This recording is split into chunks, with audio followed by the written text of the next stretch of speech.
विद्यार्थी मित्र हो, तलाठी भरती 2023 संदर्भात एक महत्त्वाची अपडेट समोर येत आहे.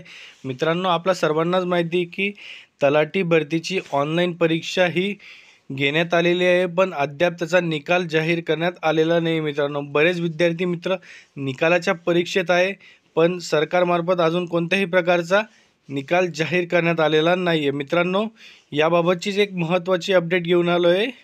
अतिरिक्त जमाबंदी आयुक्त व तलाठी परीक्षेचे राज्य समन्वयक सरिता नरके यांनी ही माहिती दिली. मित्रांनो, तर बघा अपडेट काय आहे.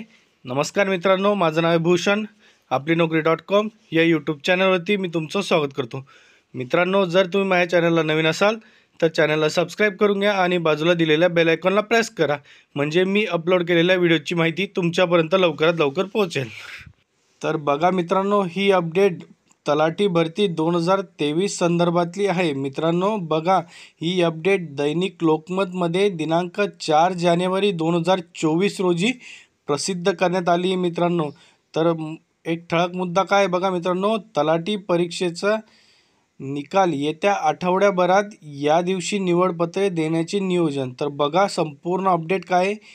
ही माहिती पुणे येथून येत आहे. मित्रांनो, तलाठी भरती परीक्षेची गुणवत्ता यादी येत्या आठवड्याभरात लागण्याची शक्यता असून त्यानंतर जिल्हा स्तरावर निवड यादी ही जाहीर केली जाणार आहे.